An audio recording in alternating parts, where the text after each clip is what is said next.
Joining us now is Brendan Carr from the FCC, Great American. I've known Brendan for quite some time. FCC Commissioner, a senior Republican on the 5-member FCC. Brendan, lots to discuss here. George Soros just bought a bunch of radio stations. What is the significance of this? And the FCC just fast-tracked it. What's going on here? Yeah, good to be with you, Charlie. Hopefully one of these days when I join you, there'll be some good news to discuss, but I don't think today will be one of those days. So this goes back actually to the beginning of the year. A Soros-backed group has made a play to buy over 200 local radio stations across more than 40 markets. A lot of it's just regular, music and talk, but there are some conservative voices on there, including Mark Levin and Dana Lash on a number of these stations. And normally what happens here is when you have what we call excessive foreign ownership. So this is a case where the Soros entities have foreign investment. It's not disclosed at this point where that comes from.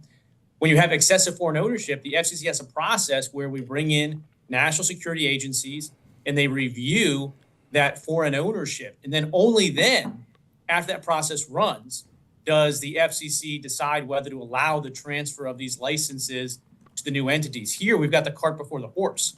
If this reporting is correct, the FCC is about to approve this takeover without running that normal process. And I don't know what is so special about this particular transaction that would merit the FCC breaking from its traditional precedent to fast track something.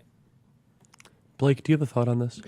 Yeah, I guess this fits into a bigger thing. I think a lot of, Americans know about the border, they know about foreign policy, but stuff like the FCC, the FTC, they aren't nearly as plugged into these sort of regulatory decisions that can have hugely far-reaching effects on how the country works. And so, Brendan, for our viewers and listeners, could you maybe just lay out some of those big picture developments that are happening and how, if we were to have a conservative government again, how that could be changed? Yeah, look, there's a lot going on at the agencies right now. I mean, if you step back, Democrats have been in charge of the administrative state for 12 of the last 16 years. And the administrative state, to your point, is this alphabet soup of agencies in Washington. I mean, I work at one of them, and they have increasingly an immense amount of power over the daily lives of Americans and small businesses all across the country. As you look to Congress, and as deadlocked as Congress is, and I would say that's a feature, not a bug, right? The American people voted in a divided Congress. So intentionally, they don't want a lot coming out of Washington. Very few bills pass. But look at the agencies. We're having thousands and thousands of new regulations passed every single day out of the administrative state. And so I think we do have an opportunity here to push back and return the power back to the people's elected representatives in Congress. There's some really good Supreme Court cases, EPA, Loper Bright, which overturned Chevron. At the end of the day, all of these decisions are about ensuring that the legislative power, the power to sort of pass laws that bind what you do in your personal life, stays with your representatives in Congress and not with people like me at an agency where just a simple 3-2 vote can fundamentally change the landscape.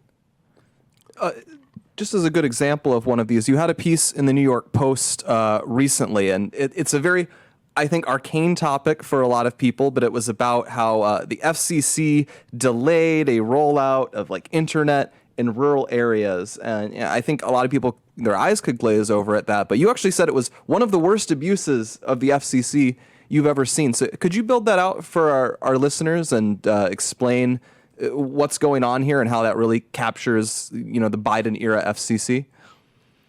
Yeah, this one in particular, back in 2019, there was a deal that put in place a federal obligation for Dish, now EchoStar, to provide high-speed internet, 5G service to rural America.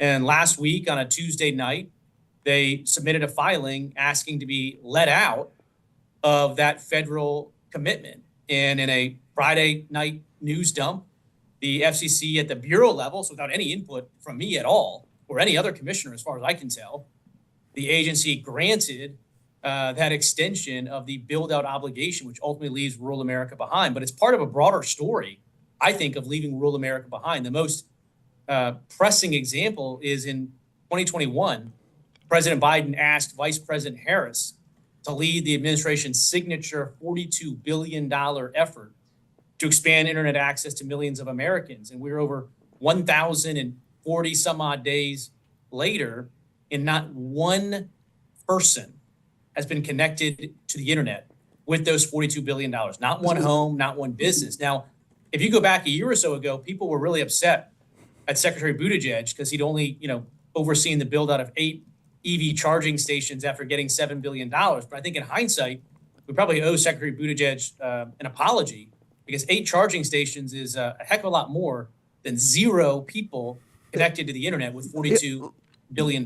Let's drive that home. $42 billion allocated basically at the beginning of the Biden-Harris administration to build rural internet, and they haven't plugged in a single person to the internet.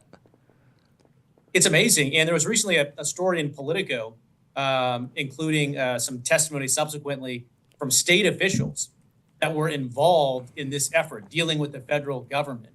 And they said that this program has been marred by mismanagement, dysfunction, delays. And so what have they been doing in the last 1,000 plus days? They've been adopting DEI requirements. They've been pushing a climate change agenda. They've been putting in place preferences for government-run networks, for unionized labor. The list goes on and on. They have used this $42 billion program designed to bridge the digital divide to just press forward with a wish list of progressive policy goals that have absolutely nothing to do with connecting Americans. Meanwhile, we actually had a deal in 2020 with Elon Musk's Starlink to bring high-speed internet to over 640,000 homes and businesses in rural America, so millions of people. President Biden went to the podium and said that Elon Musk is worth being looked into. That unleashed a cavalcade of administrative actions against Elon Musk, including, in my view, here at the FCC, where we then abruptly reversed that 2020 award. It was $885 million to Elon Musk to provide high-speed internet. So we had a deal which was basically $1,300 in federal support per location served by Starlink. And we've replaced it with this $42 billion program that has connected absolutely no one. And there's actually other programs outside of the $42 billion that the Biden-Harris administration is running, where Senator Ted Cruz is exposed that they're spending over $100,000 per home to connect those homes to the internet. Again, we had a deal with Starlink for $1,300 per home, which actually we could probably cut even lower than that if we wanted to. And now we're spending $100,000 where we're actually connecting people. But in the main, the $42 billion program has gone nowhere. It's remarkable. And so the $42 billion, something must be spent on something, right? There must. So far, it's just government jobs. So about $20 billion of the $42 billion has been released to the states to do planning, to hire state broadband offices. But in the main, the $42 billion is largely sitting there still, whether it's the federal coffers or the state coffers.